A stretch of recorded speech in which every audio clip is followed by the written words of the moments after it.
خبر شامل کرتے ہیں کوٹلی آزاد کشمیر سے۔ محرم الحرام کے دوران مثالی امن، فرقہ وارانہ ہم آہنگی اور امن و امان کو برقرار رکھنے کے سلسلہ میں ڈپٹی کمشنر کوٹلی چودھری حق نواز کے زیر صدارت اجلاس منعقد ہوا، جس میں محکموں کی ذمہ داریوں کے تعین، ضابطہ اخلاق کی تیاری اور سیکیورٹی اقدامات کا جائزہ لیا گیا۔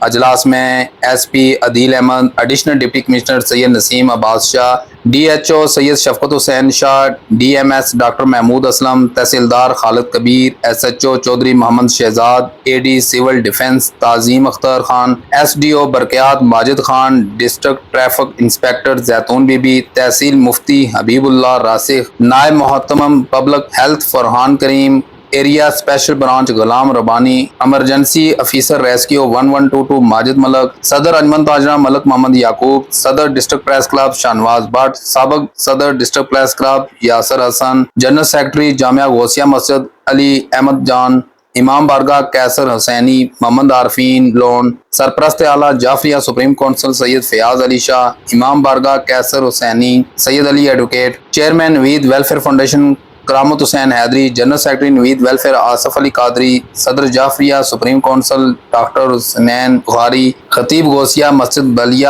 قاضی عزیز احمد، پہلوان ذوالفقار جنجوعہ، راجہ گلفراز خان کے علاوہ دیگر نے بھی شرکت کی۔ اجلاس میں سیکورٹی، پانی، بجلی کی فراہمی، ایمبولینس سروس کی دستیابی، فرقہ وارانہ ہم آہنگی برقرار رکھنے، اشتعال انگیزی سے بچنے سمیت مختلف امور زیر غور آئے اور فریقین کی ذمہ داریوں کا تعین کیا گیا۔ اجلاس سے خطاب کرتے ہوئے ڈپٹی کمشنر نے کہا ہے کہ محرم الحرام کے دوران امن و امان کو برقرار رکھنے کے لیے انتظامیہ، تاجر اور علماء کرام اپنا بھرپور کردار ادا کریں۔ محرم الحرام کے حوالے سے ضابطہ اخلاق پر عمل درآمد یقینی بنایا جائے۔ علماء کرام امن کے سفیر ہیں، امن کی خوشبو پھیلانا اور محبتوں کا درس دینا ہمارا مشن ہے۔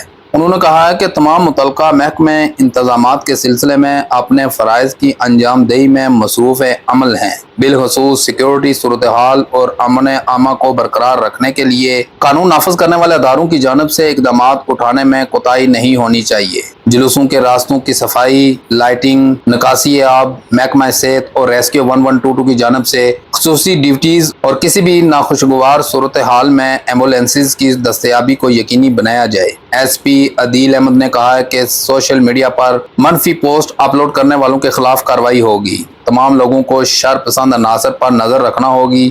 تمام سٹیک ہولڈرز آپس میں اخلاق، اتفاق اور اتحاد کا مظاہرہ کریں۔ جلوسوں کو متعین شدہ روٹس کے خلاف ورزی کی اجازت نہیں ہوگی۔ ایمبولینسز جلوس کے ہمراہ رہیں گے۔ اجلاس کے آخر میں مسلمانوں میں اتفاق و اتحاد کے لیے دعا کی گئی۔ مزید ترین اپڈیٹس جاننے کے لیے ہمارے YouTube channel Rohi T V Urdu کو سبسکرائب کریں۔